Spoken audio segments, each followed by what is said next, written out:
Are we filming? Yes, we are. So welcome to a short video, and this is all about a to-do list. A very, very simple, very fast way of doing a to-do list, and you can do it in anything.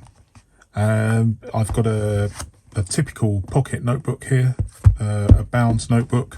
I've got a mini sized filofax. I've just got some A6 sheets punched with a hole punch and then joined together with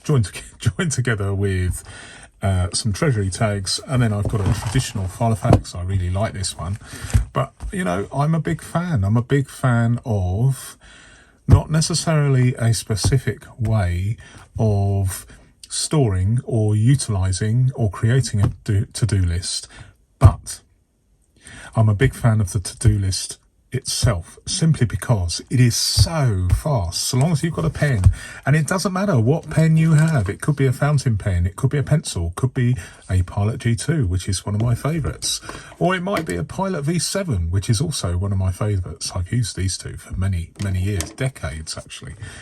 But the thing is, this is the thing, and I want to use my mini filofax as an illustration of what I am banging on about, as we say in the UK. So let's have a look at this. So here we go. These are A7, by the way, that I hand cut from sheets of A4. So one sheet of A4 will give you 8 pieces of A7, hole punch, and there we go. So this is the way that I quite often create a to-do list. But I'm also I tend to rotate, and one of the reasons I rotate, as I'm guess you're probably aware, is because I run this channel and I am very, very interested in different techniques, different pens, different paper, different notebook storage systems.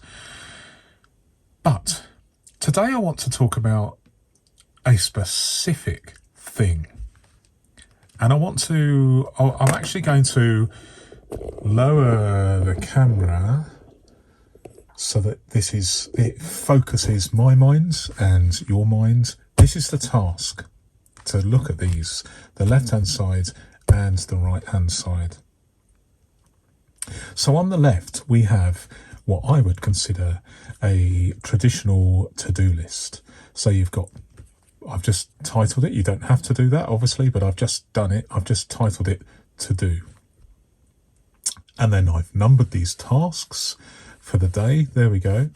And so you tick them off or draw a line through them as you go through. Maybe they're in chronological order, or maybe they're ones where you can pick them at random. You know, this kind of to-do list is replicated millions of times all around the world. It all depends what we do. Even if we go back to Roman times, where they were using wooden tiles and scratched into the surface of the tile they would have to-do lists. This is something that's been going on since the dawn of the written word, and it's very, very effective. As we know, psychologically, it is so good, particularly with the written words, to tick it off or draw a line through it. There we go. To draw a line through it, or cross it off here, or scrub it out. This is universal. This policy, this methodology is universal. Not so universal though is this system where, and I'm not even using a ruler. Obviously, as many people know, I tend to hand draw things for speed rather than have them specially printed out. But I've also got, I also come across to-do lists that are pre-printed, because when I buy a filofax, quite often there are pre-printed to-do lists inside, which I take out and use to my advantage from time to time. I've got more to-do pre-printed to-do lists than you could shake a stick at. But this is something I've been trying, and I'm not saying that this is the right way or the wrong way or the only way. Of course not. It is one way of doing it. And I want to focus on the visual impact of the traditional to-do list and these squares. Although they're, depending on the size of your paper, they're more like rectangles than squares. But crucially, I want you to look at something. So let's say that I use this type of to-do list. So I draw a vertical line and then horizontal lines. So I'm effectively dividing the page up into rectangles. And then I complete a task, and I just do this. And then maybe I can't do that right now, but I can do this one. And then I can't do these two, but I do this one. And you might want to just to embellish it by going like that, but it's not really necessary. But I want you to look now at this side and this side. Here we've got 3 tasks that have been eliminated. We've completed them. Let's try and balance up the amount of pen both here and here. So let's say we've gone a bit overboard and we've scribbled these 3 out and we've scribbled these out. Now I want you to look at this, and I'm just going to not talk for a couple of seconds, maybe 3 seconds, which is a bit of an anathema to me because I do like talking, as you all know. But just pause and reflect and look at these for a second. Okay, that's enough of no talking. That was far too long for me. But this is my opinion, and I really, really welcome your comments about that. When you've done 3 tasks in the day and you open your to-do list, which is more visual now? Does your eye get drawn to the tasks that you have yet to do here in these squares or rectangles, or do you find it a more visually appealing and satisfying and clear indication of the tasks you have yet to do? Now, my opinion is, and I'm interested in your opinion, my opinion is this is a clearer way of doing it. And I don't know whether it's the visual interpretation that my brain receives from the eyeball through the optic nerve, or whether there is some sort of satisfying visual sense of accomplishment where you are filling in a box like this, rather than scribble through an indeterminate area of the page. You actually have a divided line. You have divided lines, so when you're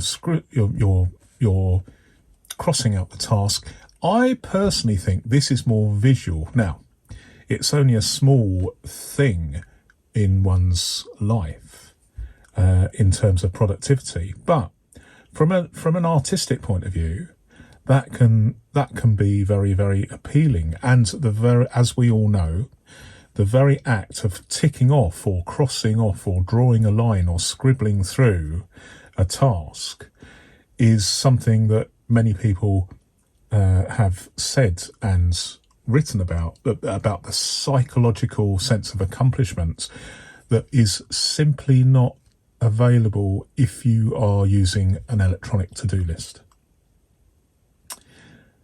Which is better?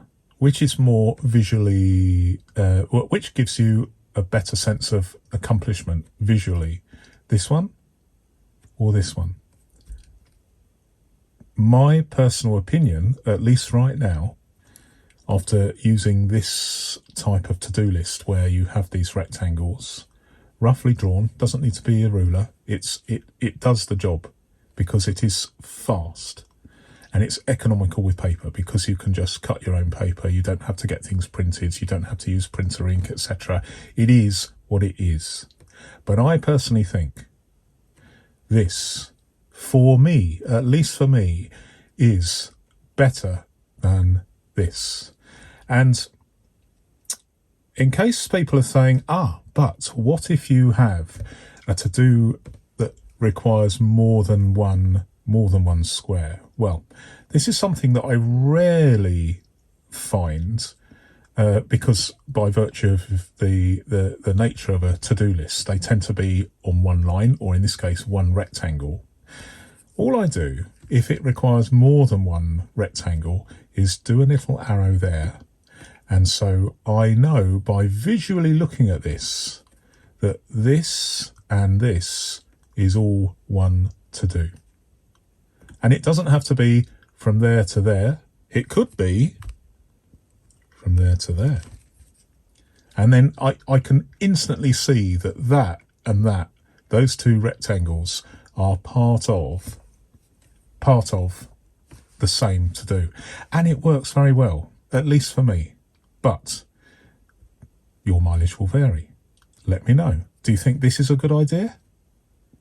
Or do you think this traditional method is still more popular for you personally? Let me know in the comments. I appreciate that. And some of the most interesting comments may appear in a future podcast. Thank you very much. Till next time, goodbye.